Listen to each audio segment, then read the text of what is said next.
Janae, what's going on this morning? Ah, man. Good to see you, my friend. You doing all right? Good morning to you. Good morning to you. Good to see your pretty face. Leader, what's going on? Can't see your face, but I know what you look like. Good to see your nice face as well. What's going on, people? What is going on? I got on my exclusive barbershop t-shirt place I go and get my hair cut, which I will be getting this all chopped off tomorrow.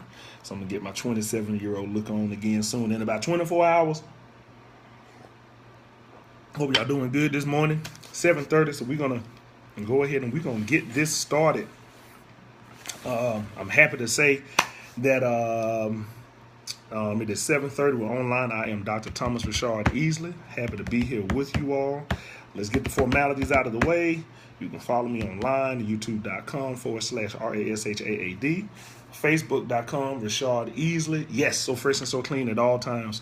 Twitter and Instagram, Rashard Ease. That's RASHADEAS. RashardEasley.com, the website. And then, of course, here we are right here on Periscope. So I'm so thankful that you all have joined us today. Got the elixir of the gods, but this is not the mood that I'm in. But I got the elixir of the leaders right here. Okay. So we're going to go ahead and we're going to jump into this. So this is going to be kind of a discussion / church thing, in a way, but I think more so a discussion. So last week we did something really cool at church. We broke into focus groups around church and came up with questions in regard to the recent events, things that have been happening recently. And the students came up with questions about what questions do you have? What questions does this raise for you about God? What questions does this raise for you about church? And what question does this raise for you about self? I'm happy to say that we will be uploading on the Peace Church YouTube channel soon. What we did last week was just more focusing on the questions, that we had about God. But today we're going to be talking about the church. Okay. And so for those who are not churchgoers, that's fine.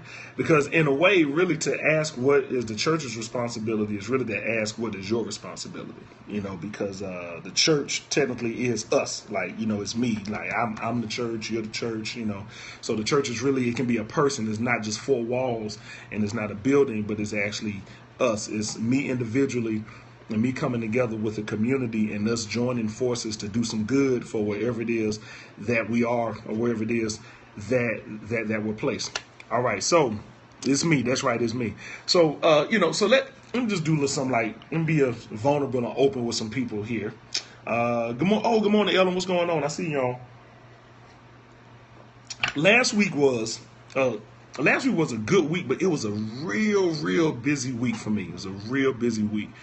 I had a lot of conversations with God. There was definitely some some meditating that took place last week. Not enough. I think I needed to do more of it. But, it's a lot going on. So we've been having a lot of, racial things kind of, that are developing around, that are developing on campus. And the position that I'm in is I kind of feel it's kind of it's a good position, period, but it's tough for me in a way because in some ways I'm kind of like in the middle. Right, so I am trying to. Okay, let me just say this is how I see my position. I don't mean to offend anyone. This is just how I see it. I'm trying to keep my students calm and keep them chill, and explain to them why they need to be patient and give people time to come along. Right, and most of these are going to be my black and brown students. Then I'm sitting with my white friends or white students or white colleagues, helping them understand why people are upset and trying to encourage them that we need you to move, and not sit idly by or to sit in, sit invisibly, but we know that you really do support of her to actually be out here really being more engaged and being more visible. And then I'm the one who's kind of sitting like in between the two, who has to try to be encouraging to both when, like, I understand why the students are upset, but I can see that they're going to probably get madder because what they're hoping for isn't going to come in a timely fashion, then I can understand why some of my colleagues over here are kind of either afraid or want to stay informed and are nervous, and then I'm a little concerned for them because I'm like, it's not like it's going to get quieter, like for them. You see what I'm saying? Like it's going to get kind of, it's going to get, it's going to get real eventually, and so, and so I try to be encouraging for both sides. I try to be motivating for both. I try to be helpful for both, but it's taxing on me, right? Because it's like I'm kind of sitting in the middle and I'm trying to take care of myself in some ways we're almost like taking care of other people, in a way. And I, have to do what I have to do for myself in order for me to be, fine, so on and so forth. So anyway, that's what's been going on, and it's definitely been tough doing that, but it's also been encouraging because I've had people who were supportive, like who've rubbed my shoulders and like, keep going, Thomas, and called me or sent me messages, hey, if you need to talk, know that I'm here, brother, we need you to keep going, like don't stop, so on and so forth, right? So I'm really thankful for all of that because that has all been helpful and it's all been good. And so while it's all been helpful and it's all been good, when I look at the questions, so now I'm going to sit that aside. When I look at the questions, like that the students had last week, it's like they want to know, like, why is God letting this happen? And does God really care and what's going on? And I don't laugh at those questions. Ha ha. I just kind of go, wow. Like I can tell that one of the things that's happened is most of the students or anybody who was raised in church, you probably got a glamorized view of God instead of what I kind of like to consider a real view of God or like a realistic view.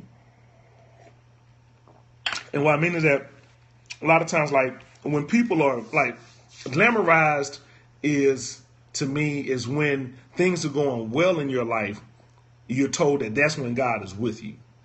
And when things are going bad in your life, that's when you're told God is against you or God is not with you. And I think that because that perspective has been shared, that's why so many people in church are struggling about what is it that I'm supposed to do and what does it mean to have God there or God to not be there. Because I've been taught that when things are going so well, God is present, and when things are going so bad, God is not.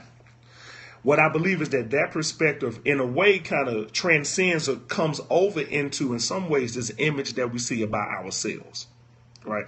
So just like there's this glamorized view of God, I think that some of us have this glamorized view of ourselves, right? And maybe that glamorized view was given to us by our friends, by our family, let's say organizations that we are a part of, our community. And just like we probably have a good view of it, some of us probably also have a bad view or what some may consider an ugly view, of it, right? And so I think that one of the things that I try to do is I try to, as best I can, kind of help create a safe space with people where they can look at all aspects of themselves and of things around them so that they don't have what I like to consider a glamorized view of themselves, nor have an ugly view of themselves, but have more of a realistic view, okay, of themselves. And so, so like yesterday, I had the honor of doing something. I had the honor of being asked to vet one of my former students. She actually used to work for me. Basically, vet her boyfriend. Like that was actually pretty cool, right? I don't have any children. I have a sibling. I love her to life. She's the only person that I know I would definitely do that with. Like for real, like do it in like a mean big brother way. But with my student, I was more like, hey, it's nice to meet this person. It's nice to, I'm so glad to see you smiling. I'm glad to see him smiling. And let's just see what's going on. So anyway, we're sitting at the table and he starts kind of sharing this, his view of her and how she sees the world. And he was like he said, I like to understand how people think. He said, say if she says something like seeing two people together, oh, they look so perfect for each other. He said, I'll ask the question, okay, so what makes them perfect, right? And, And at first, maybe if you hear that all the time, you might be like, why are you being antagonistic? But he doesn't do it all the time. She said, no, he doesn't do it all the time. So as a matter of fact, she said he seems to ask you at the right time in a way that kind of helps me to see things from multiple perspectives or from like a bigger picture type of, a type of place, right? And I was like, that's really good. And she said, I can see the benefit of that. She said, because the way that I normally talk, she's real passionate in the way that she talks all the time, most of the times. And when she kind of gets onto like a certain topic, sometimes she'll just talk and they just kind of go in and, and then since she's been interacting with him, he's been kind of helping her and, kind of quiet down, listen a little bit, and just kind of, lean in a little bit more. And she told me about he told me about ways that she's also helped him, with being more nurturing and being more open and being more, like willing to hear. But I really enjoy watching her also show how he's helped her because, one of the things that, she's learning with him is that what you do in one area, you can't do everywhere else. So like she's real passionate with her family, but just because she can talk that way with her family don't mean that she can talk that way with him. You see what I'm saying? And so some of us, let's say like if you're accustomed to doing one thing one way with one group of people, you gotta understand that what you do with that group of people, you can't just do it with them. You gotta adjust and adapt when you're doing something with another group of people. Like for example, like say me with my black friends, I have a good time with my black friends and we talk one way, but then when I get with my white friends, I can't necessarily say the same thing or do it the same way with them because it's a different group of people. See, so I have to change, I have to adjust. But the whole point is that while I'm changing and while I'm adjusting, I'm also right there with them. Like I'm in the moment with you. I'm right here with you. And so last week as the week ended, those people who know me well, right, did something that was really helpful. They called me, they texted me, they were like, look, if you need something, I got your back. If you want to talk, let's talk. If I can be available, let me know, so on and so forth. Now, here's what I want to say about that. Number one, first, I appreciate that because I needed that, right? I needed it. Oop, I just spilled some of my elixir trying to mix it. Look at that. I'm as klutzy as I am intelligent sometimes. Ain't that something? I'm not going to waste no more of this, though. All right. But what I also want to point out is those same people who did that, just like what this young man is doing for his girlfriend, what I have to admit is that they haven't always done that, right? So over time, people have gotten more accepting. Over time, people have become more supportive. Not saying that the support wasn't always there, but the way that it's coming out, the way that I'm seeing it, it wasn't always expressed that way. You see? And so I appreciate now being able to get that kind of love and support. But like I can, just like people who look at you from the outside can kind of trace, what you've done sometimes better than you can yourself because it's hard to be objective about yourself. It's the same way I can do that for people who've been supportive of me. Like I can say to them like, man, I remember last year you didn't do that. You know what I'm saying? Or 2 years ago, you didn't do that. But now you are doing that. And so I appreciate it. So what I'm saying is that as people continue to support and grow in helping you, they're probably doing it because of the relationship that they have with you and because of the connection that they have, right? But they also are doing it because they're probably a little bit more aware, they're a little bit more understanding, they're a little bit more conscious, right, of things that are going on, and they're a little bit more less fearful in a way, maybe, or a little bit more open to actually do things. What I'm saying is that through time and through phases, people continue to maybe get more visible, get more vocal, get more helpful. Just like in their relationship, when they first started their relationship, that's not what they did. But as they continue to grow, he's able to challenge and push her. She's able to challenge and push him. And they're able to grow together and help one another. And so what I'm saying is that in that relationship, what they're doing with each other, from what I'm saying, is really, in my opinion, what we need to be doing with one another humanly, right? We need to make space for each other to grow, but we need to also push each other in some ways in a positive direction at the same time while receiving the push and receiving the support at the same time, right? So we got to be available. We got to be open to each other, right? So today, as I said, we're going to talk about the responsibility of the church, and the church being, you as an individual. What is it, like what is your role, as an individual, especially in the midst of all of this stuff? And so I'm going to just read a couple of verses and then kind of share what I think that they kind of mean, right? So Matthew 28:19 through 20.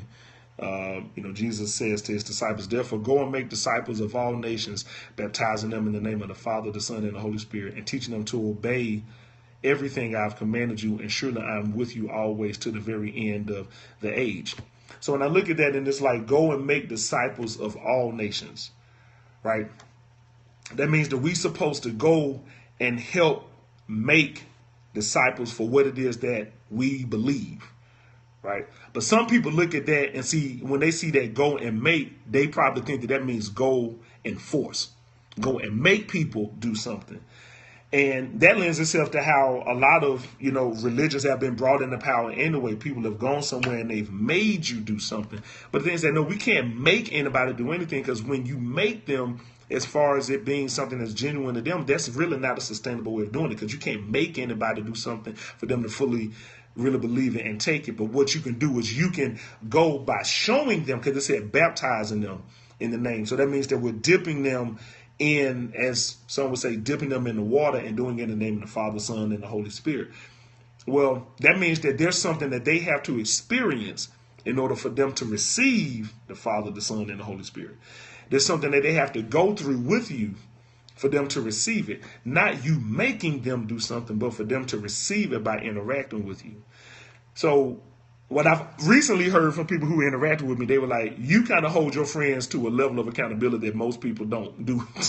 And I'm like, okay, I don't want to be known as that accountable person, like that just holds people's feet to the fire so much that they get burned. But what I also don't want to do is allow people to get off the hook when I know that they could or probably should be doing more than what they're doing right now. To further answer the question, I think about Acts 2:42. And that could be considered a purpose statement for the church. It says that they devoted themselves to the apostles' teaching and to fellowship, to the breaking of bread, and to prayer. So you have people who devoted themselves to one another. So that's another thing that the church can do. We devote ourselves to each other. Like, I'm devoting myself to you, you devote yourself to me, and we help one another out. And so it's like the purposes of the activities is to teach biblical doctrine, or to teach doctrine, provide a place of fellowship or a place of worship, observing, in our case, the Lord's Supper and praying. And so that means that we provide a place where people can come and worship, be free. We can demonstrate and observe tenets of our faith, and we can do it while helping one another to become better people, right? And then another one would be 1 Peter 3:9 through 11. Do not repay evil with evil or insult with insult, or the contrary, repay evil with blessing, because to this you were called, so that you may inherit a blessing. For whoever would love life and see good days must keep their tongue from evil and their lips from deceitful speech. They must turn from evil and do good, and they must seek peace and pursue it. So if people were to ask, what do I believe is the church's responsibility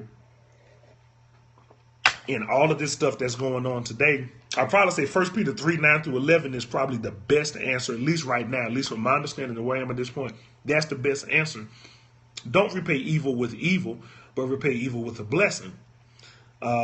Because when you do this, you can inherit the blessing. And whoever will love life and see good days must keep their tongue from evil and their lips from deceitful speech. They must turn from evil and do good, and they must seek peace and pursue it. So now I want to talk about that. Whoever would love life and see good days must keep their tongue from evil and their lips from deceitful speech. So this week, there were times when I felt kind of evil. I'll admit it. Like, I felt like I was like, ugh. But what I'm happy to say is that the majority of the time this week, I didn't allow evil speech to come out of my mouth. I'm actually proud to say that. Not proud like, look at me, but like, I'm proud because I know what I'm capable of. I know that something else can come from my mouth. But also keep my tongue from deceitful speech, meaning don't sit out here and lie about stuff when it's not really true and it's not going on. Because lying doesn't help anything either. So now with these last few minutes, I want to close with talking about Jesus and the way Jesus was in the community. Because I believe that the way Jesus was in the community is really the way that we're to be. Okay, so here we go. One, let's look at what Jesus was, right? First, Jesus was present, all right? Present. The people that Jesus was fighting for or speaking out for, meaning he was against, speaking out, saying that he was against another group, he was there with the people. So one of the things that we do need is we need people to be present. But Jesus was also vocal. He spoke. He said stuff. What you have a lot of, to me, in these days, is you have a lot of people being vocal, but they're not present, and you have a lot of people who are present, but they're not vocal, right? So you around, but we don't hear from you, or you're vocal. You're probably saying a lot, but when we really need you, you're not in place. Okay. Another thing that Jesus was is Jesus was also very honest with who he was. And he was also very honest with who the people were that he was working with, right? So just like the example we used last week, the scripture that we looked at last week, remember when the rich man came up to Jesus and called him good. And Jesus was like, why are you calling me good? The only thing that's good is God. So what I'm saying is that example, that's an example of not him denigrating himself or putting himself down, but that's an example of him owning that, look, while you probably look at me like I'm great and like I'm good, the only thing that's good about me or what you think that you like is really from up high.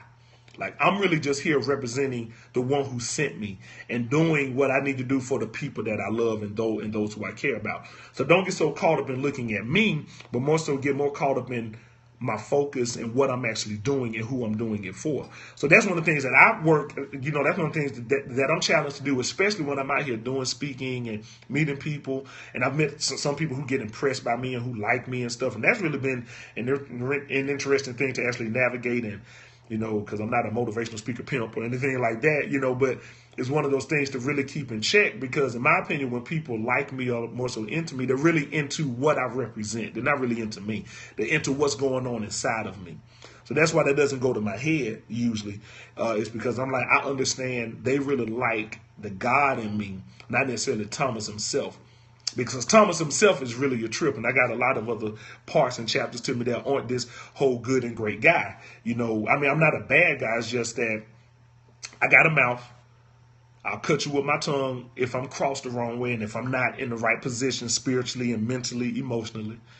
I got body, I got brawn, I got strength. I could do something. I could tear something up if I'm pushed enough, and I have a temper. You see what I'm saying? So while I think I am a good guy, I'm a nice guy, I'm still a man, I'm still human.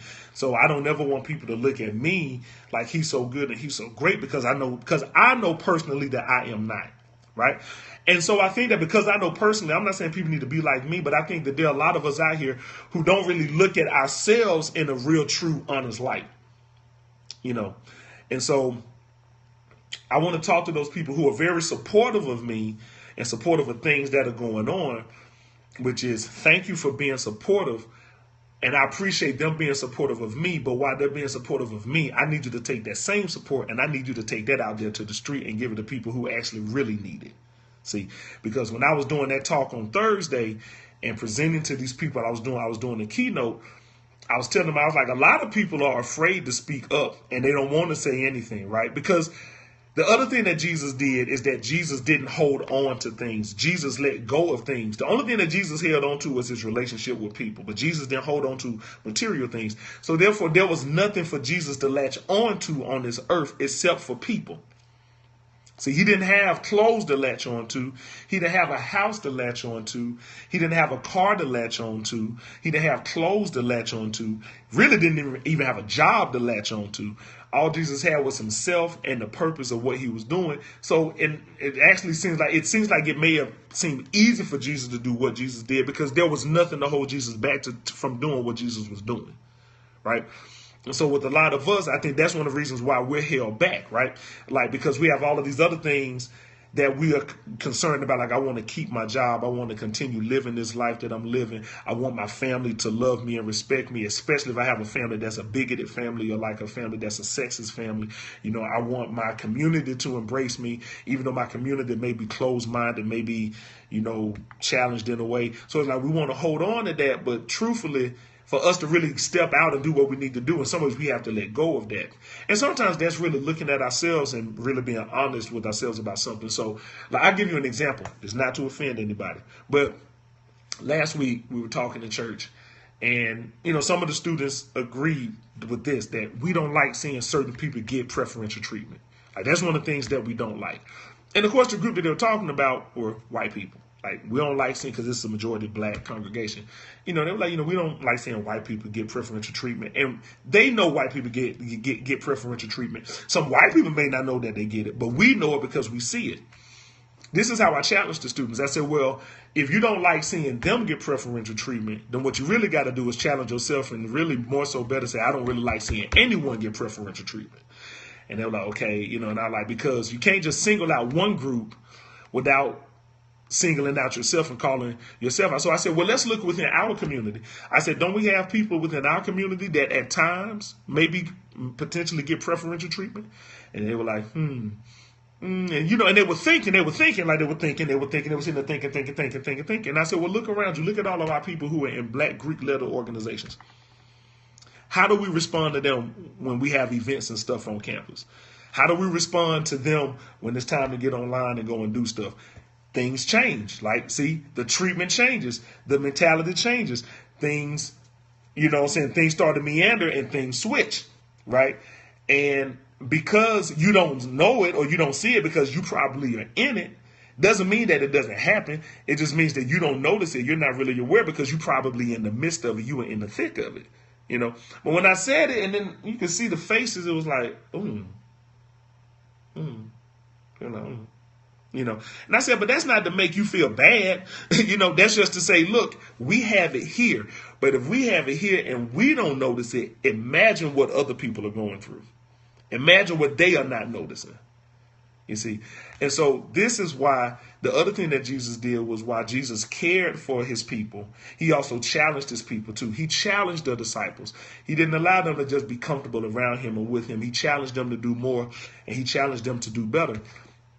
So that's what I want to do with people. And that's what I think that's the church's position too, is to challenge people to do better. It's to challenge them to do more.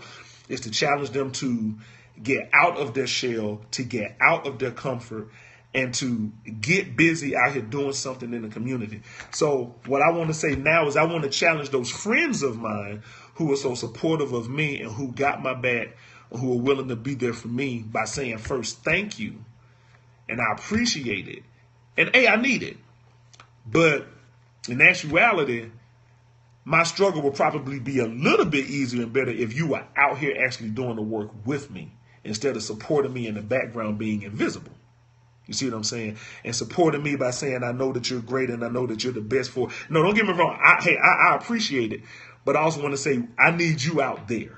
I need you either out here with me, and I need you actually doing something. Now, some people may go, I don't know what to do. Tell me what to do. Not sure, so on and so forth. And I want to challenge people who do that by saying, first, thank you for asking. But I also want to say, I want to challenge you to not ask it while you're not doing anything.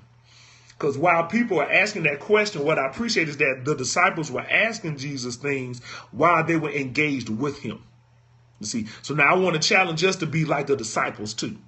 In that regard, to be like Jesus, but also be like the disciples. So don't ask the question when you're not doing anything. I would much rather you be asking the question when you're actually out here doing something, when you're actually out here with the people. So what is it that I can do while I'm outside in the community walking with the people who are probably fighting? What is it that I can do while sitting with the students who are asking questions about why is this going on? Because that's what I'm doing. I'm asking questions while being engaged. I'm not asking questions while peacefully and calmly learning and safely learning. I'm asking questions while actually being a part of what's happening. And that's really what we need more people to do, is to be out here being a part of it without doing it in a safe way. Okay. I understand. I want to be safe. I've told people this before. Hey, look, I went to school for forestry. I didn't go to school for activism. I went to school for genetics. I didn't go to school for activism. I went to school for education. I didn't go to school for activism. Right? But because I care about my people and I care also about myself, I can't just sit by quietly and say nothing and do nothing. You know what I'm saying? I feel, hey, look, I don't want to lose my job, But I also don't want to lose my humanity by enjoying the comfort of my job while there's too many other people out here who don't have shoes and who don't have food. That's what I challenged the people on Thursday. I said, well, y'all are sitting around afraid. You got clothes on your back at least. I know kids who don't even have a pair of shoes. You know, like you afraid of being uncomfortable. These other people out here, man, they just trying to get some food. You got food waiting on you at home. Matter of fact, some of y'all got too much food waiting on you at home. You need to get rid of some of that food and replace it with a treadmill. Like, come on. Like, you know, let's just be real. You know what I'm saying? You know, it's like, so we got to really kind of stop really focusing too much on our comfort and really start kind of seeing ourselves as, man, there's more that I need to be doing.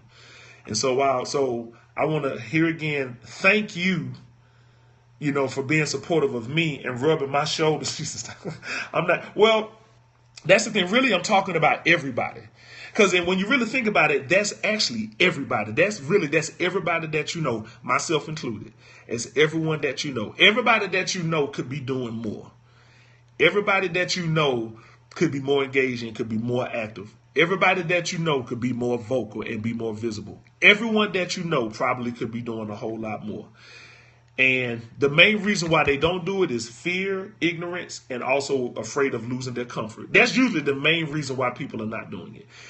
But the other reason why I think a lot of people are also not doing it because they believe this glamorized view of themselves that's not really true, that they're 100% all good when they really are not. You know, they're not 100% all good. None of us are 100% all good.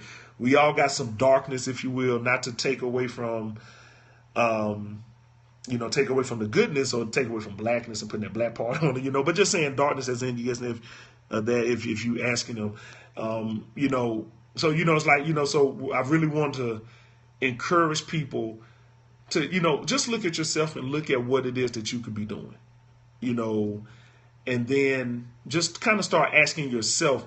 I think instead of waiting for someone to ask you, I think that's the other thing. A lot of us are waiting for people to ask us, like, well, if they come and ask me, I'll do it. You know, and I understand that, you know what I'm saying? Like, you know, no one's inviting me to be a part of the movement. You know, no one invites you to go feed yourself, but you know how to feed yourself, don't you? So, you know, I would say, you know, like when you know something needs to be done, you will do it. Just like I often tell people, if you know, some people say, I don't have time to do this. And I'm like, no, you have time for what you want to do. You know, we make time for what it is that we want to do. And so I had to challenge someone on Thursday in the workshop that I was leading. I'm like, stop giving yourself the out and try to do a better job of giving yourself the support to be in. So while people are supporting me to be in and stay in, I want to be like, support yourself and kind of get yourself in too.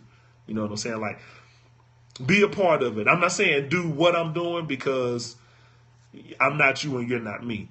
But what I'm also saying is, you know, that kind of silence and that being invisible, that's not really helping too many people. You know, that's not helping in a holistic view. I mean, yeah, people do different things in the background, but we still need to see you. And that's what I'm saying. Whether you believe in Jesus or not, whether you're a Christian or not, I still believe that his example is one of the best examples of what we need to do to fix this world and to change what we're going through. I believe that his example is one of the best of what this world needs in order for us to get to the next level. And that is sacrifice your comfort, be willing to be uncomfortable, stop covering up your face and trying to save face, and let's try to save lives and save this world. Stop convincing yourself that you're as good as you think you are, and let's just kind of start looking at ourselves with this realistic view that, yeah, I'm good. You know, just like I challenge the students with that preferential treatment. Yeah, I'm good, but I still got some other things about me that probably need to come out. And I think the more that we do that, the more, hopefully, the more visible we will be. Because really what we're doing is we're working things outside of ourselves. Like, you know, really me being out here with you is also removing my ignorance. Me being out here with you is removing my fear. Me being out here with you is opening my mind and expanding what I think that I understand. And I think that's also why Jesus was able to speak to so many people the way that he did in so many different ways. Because the more out he was, the more enriched he became. So I think that's what's happening with me, the more out I am, no, it's not comfortable all the time. And the truth is actually not safe. But I think I'm more concerned now about the safety of the future than I am my own. And that's because of the relationship that I have with it. So just like I've watched people change over time and become more supportive of me as our relationships have deepened, it's time to take that to the street and take that to the world. So thank you all for listening. Thank you for tuning in. I went 5 minutes over, so I'm going to go ahead and get off. It's time for me to do some stretching and prepare myself for church. I really hope you got something out of this. I really hope that something like this either touched you or blessed you. And if anything, I hope something convicted you or challenged you. I would say that this is one of those challenging, convicting messages. Not necessarily a feel-good message, but it's definitely one that's challenging. But really, it should be feel-good because because we all got something to work on. So nobody should feel like, oh, it's just me and I'm this. No, we all have something or some things to work on. So if you want to come out, 11 o'clock, Peace Church, 2810 Cates with a C Avenue, room 126. And if not, keep your eyes open for the piece. YouTube will be probably putting that up later next week, what we cover today. I'm out. Go enjoy the rest of your Sunday. Peace.